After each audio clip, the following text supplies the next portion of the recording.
क्या कोई आम सा इंसान प्यार के लिए कुछ बहुत ही असाधारण कर सकता है? अजय के पांडे की एक बहुत ही दिल छू लेने वाली कहानी है उसकी आखिरी ख्वाहिश, जिसमें हम इसी सवाल का जवाब ढूंढेंगे। तो चलिए मिलते हैं विजय से, एक ऐसा इंसान जिसकी दुनिया बस पलटने ही वाली है। कहानी की शुरुआत होती है आस्था शर्मा के इन शब्दों से।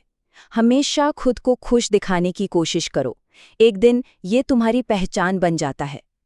ये शब्द इस कहानी की कह सकते हैं आत्मा है। हम में से कई लोग एक ऐसा ही मुखौटा पहनते हैं, है ना?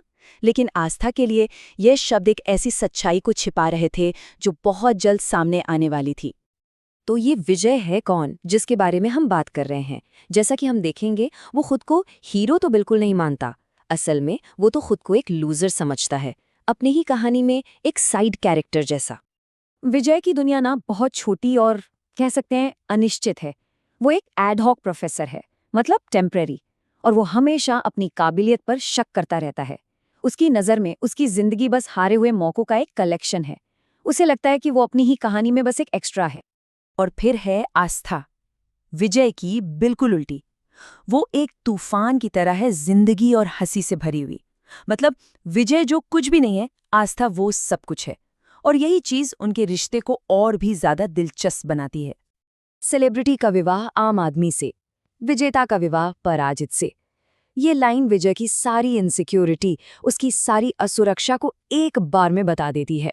वो खुद को आस्था की दुनिया में एक छोटा सा ग्रह मानता है, जो उसकी चमक से हमेशा चौंधियाया तो रहता है, पर कभी खुद को उसके लायक नहीं समझ पाता। लेकिन जिंदगी में अक्सर ऐसा ही होता है ना, एक बिल्कुल आम से दिन पर, एक पल में सब कुछ बदल जाता है।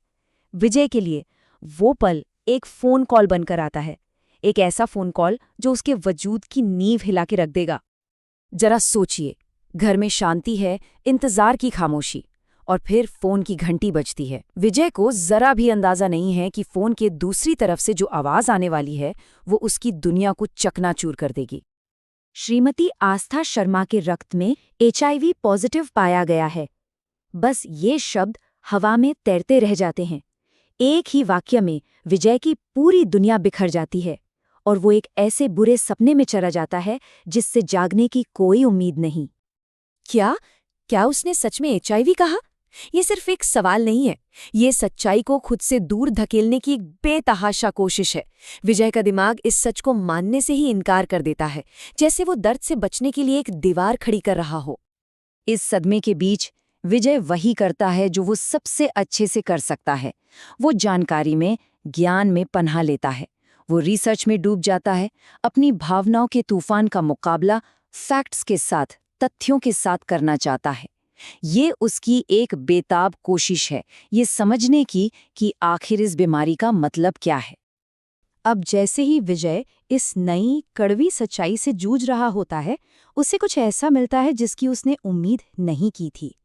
एक ऐसी खोज जो उसे दुख से एक मकसद की ओर ले जाएगी, उसे एक ऐसे रास्ते पर खड़ा कर देगी जिसके बारे में उसने कभी सोचा भी नहीं था। दुख और कन्फ्यूजन के उस माहौल में विजय को आस्था के सामान में कुछ सुकून मिलता है, और वहीं उसकी सबसे पर्सनल चीज़ों के बीच उसे एक खजाना मिलता है, आस्था की डायरी। उसे क्या पता था कि इन्हीं पन्नों में उसकी जिंदगी का अगला मकसद छुपा है। डायरी के एक पन्ने पर लिखा है, मरने से पहले 7 इच्छाएं। और जैसे ही विजय इन्हें पढ़ता है, वो बस एक शब्द जोड़ता है, एक दिल तोड़ने वाला शब्द, नामुमकिन। एक अच्छी माँ बनना, 1 करोड़ का बैंक बैलेंस, किसी गॉसिप मैगजीन के कवर पर आना, हर एक इच्छा आस्था के बड़े बड़े सपनों की गवाही देती है। लेकिन विजय के लिए ये इच्छाएं उसकी अपनी नाकामियों की एक दर्दनाक याद बन जाती हैं। अब जब उस पर दुखों का पहाड़ टूट पड़ता है, तो विजय उस अकेले इंसान के पास जाता है जो उसे समझ सकता है, उसके पिता। उसे ये अंदाज़ा भी नहीं होता कि ये बातचीत उसकी जिंदगी का सबसे बड़ा टर्निंग पॉइंट बनने वाली है। एक छोटे बच्चे की तरह विजय अपने पिता से बस तसल्ली चाहता है। वो चाहता है कि कोई उसे कहे कि सब ठीक हो जाएगा, कि कोई जादू होगा और उसका सारा दर्द खत्म हो जाएगा। पापा, ये इच्छाएं मेरी औकात से बाहर हैं। मैं तो बस चाहता हूं कि कोई चमत्कार हो जाए और वो बच जाए। इन शब्दों में हम विजय की बेबसी को महसूस कर सकते हैं। वो अपनी हार मान चुका है और बस किसी दैवीय मदद की भीख मांग रहा है। लेकिन उसे हमदर्दी नहीं मिलती, बल्कि विजय को एक कड़वा सच सुनने को मिलता है। उसके पिता का जवाब एक तमाचे जैसा है जो उसे अपनी इस बेचारागी से बाहर खींचता है और एक ऐसी सच्चाई का सामना करने पर मजबूर करता है जिसे वो सुनना नहीं चाहता। एक पेड़ पर बैठा पंछी कभी भी डाल टूटने से नहीं डरता, क्योंकि उसे डाल पर नहीं, अपने पंखों पर भरोसा होता है। समझो विजय, तुम्हें खुद पर विश्वास करना होगा। ये लाइन, ये मिसाल विजय के लिए एक लाइफलाइन बन जाती है। उसके पिता उसे सिखाते हैं कि असली ताकत बाहर से नहीं, अंदर से आती है।